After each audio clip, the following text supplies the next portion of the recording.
ગત તારીખ 30/4/2025 સાંજે ભાભર હાઈવે વાવ સર્કલ પાસે દરબારો અને ઠાકોર સમાજના વ્યક્તિઓ વચ્ચે પોતાના વાહનોને સાઈડ નહીં આપવાના કારણે ઝઘડો થયો હતો, જેના અનુસંધાને મોડી સાંજે 6 વાગ્યાના સમયે આ ઝઘડાનું પુનરાવર્તન થતા હાઈવે પર મારામારીના દ્રશ્યો સર્જાયા હતા, જેમાં ખડોસણ ગામના ઠાકોર સમાજના વ્યક્તિઓને માથાના ભાગે ગંભીર ઈજાઓ થઈ હતી। ઝઘડા દરમિયાન ધારિયા, લાકડી જેવા જીવલેણ હથિયારોથી ભાભર તાલુકાના ખડોસણ ગામના 5 ઈસમો ગંભીર ઘાયલ થયા હતા। ઇકો ગાડીમાં આવેલા ઠાકોર સગરામજી મોતીજી, મીઠાજી સગરામજી, વિક્રમજી સગરામજી, નવગણજી સગરામજી, મુકેશ ઠાકોર ઘાયલ થયા હતા।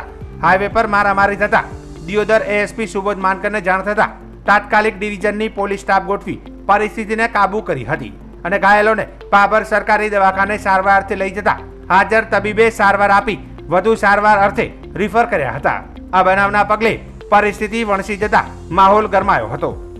આ ઘટનાને લઈને ઠાકોર સમાજમાં આક્રોશ ફેલાતા બીજા દિવસે આસપાસના ગામોમાંથી હજારો ઠાકોરો, યુવાનો તેમજ વાવ ધારાસભ્ય તેમજ સાંસદ જ્ઞાનીબેન ઠાકોર અન્ય આગેવાનો ભાભર ખાતે એકઠા થયા હતા અને ભાભર શહેરની બજારોને બાનમાં લઈને બળપૂર્વક બજારો બંધ કરાવી લારી ગલ્લાવાળાઓને નુકસાન કરી બે નિર્દોષ વ્યક્તિઓને સામાન્ય ઈજાઓ કરી હતી, જેના કારણે ભાભરમાં બિહાર જેવા દ્રશ્યો સર્જાયા હતા, જેના કારણે ભાભરની બજારો બંધ કરી વેપારીઓમાં ભયનો માહોલ ગરમાયો હતો।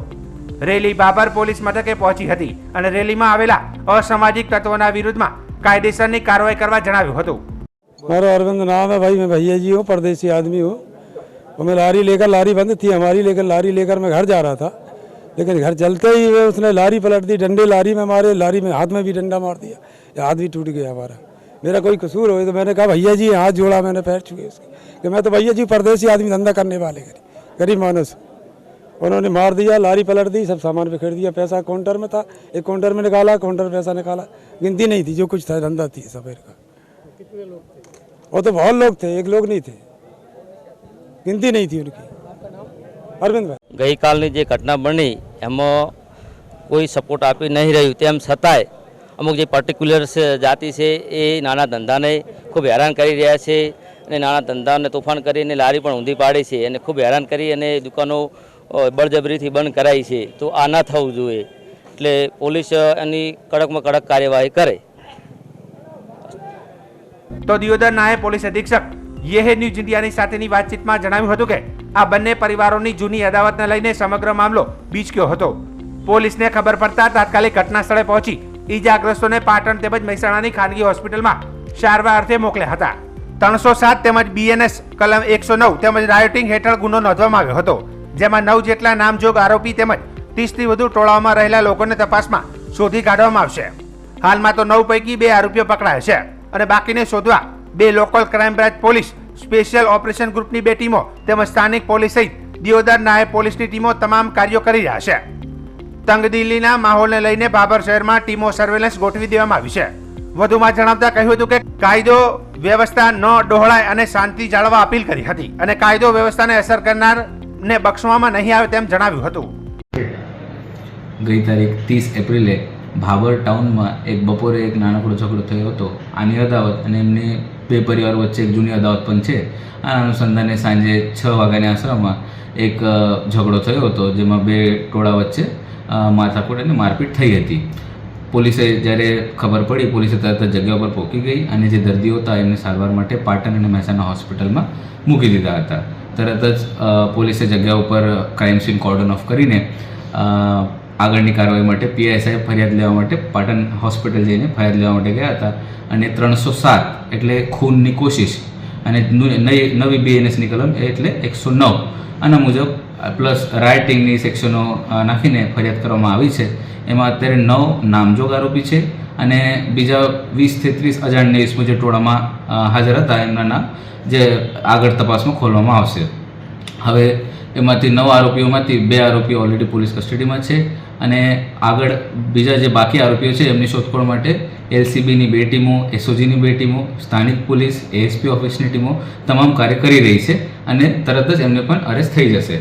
હવે બનાવ બન્યા પછી કોઈ અનિશ્ચિત બનાવ ના બને એના કારણે દિયોદર ડિવિઝનના તમામ પોલીસને બોલાવીને ભાભર ટાઉનમાં એક સરસ બંદોબસ્ત ગોઠવવામાં આવ્યો છે અને અત્યારે માનનીય એમપી સાહેબ, એમએલએ સાહેબ અને સમાજના તમામ આગેવાનો તરફથી અહીંયા આવેદનપત્ર આપવા માટે એક રેલીનું આયોજન કરવામાં આવ્યું હતું. એમનું આવેદનપત્ર આપ્યું છે અને અમે પોલીસ તરીકે અને બનાસકાંઠા પોલીસ અને એસપી અક્ષયરાજ મકવાના સાહેબ તરફથી અમને આશ્વાસન આપ્યું છે કે અમે ઝડપથી એમની ઉપર કાર્યવાહી કરીશું અને આ અસામાજિક તત્વો પાસે કોઈ ગેરકાયદેસર સંપત્તિ હોય, કોઈ પાણી કનેક્શન હોય, વીજ કનેક્શન હોય તો આ અનુસંધાને પર એક્શન લેવામાં આવશે. અત્યારે આપણે હું બધાને અપીલ કરીશ, તમામ ગ્રામજનોને, ભાભરના ગ્રામજનો અને બનાસકાંઠાના તમામ ગ્રામજનો અને સમાજવાળાઓને કે આપ કોઈ પણ કાયદો અને વ્યવસ્થા જળવાઈ રહે એવી રીતે જ આપ આપનું વર્તણૂક રાખશો. કોઈ પણ કાયદો હાથમાં લેશે નહીં.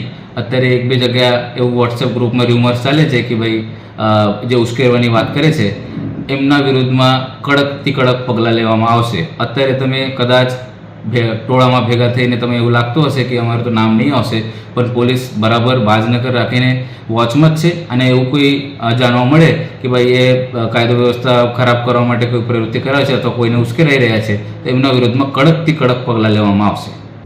ત્યારે હાલ ભાભર પોલીસે મુકેશ સગરામજી ઠાકોર હકીકતની ફરિયાદના આધારે હુમલો કરનાર બાવનસિંહ વિષ્ણુબા રાઠોડ, પિન્ટુબા ઝાલા, લાલબા વિષ્ણુબા રાઠોડ, સુરતસિંહ જયંતિબા ચંદનસિંહ વક્તુબા, ઋષિરાજ વક્તુબા, કુલદીપ પ્રતાપસિંહ, જયદીપ પ્રતાપસિંહ, વક્તુબા મોહબ્બતસિંહ સહિત 20 થી 30ના ટોળા વિરુદ્ધમાં ફરિયાદ નોંધી છે. પરંતુ રેલી દરમિયાન અસામાજિક તત્વો આમ નાગરિકોના ધંધા રોજગાર તેમજ અન્ય મારઝૂડ કરવામાં આવેલ લોકોને પણ પકડી કાર્યવાહી હાથ ધરવામાં આવે તેવી લોક માંગ ઉઠી છે.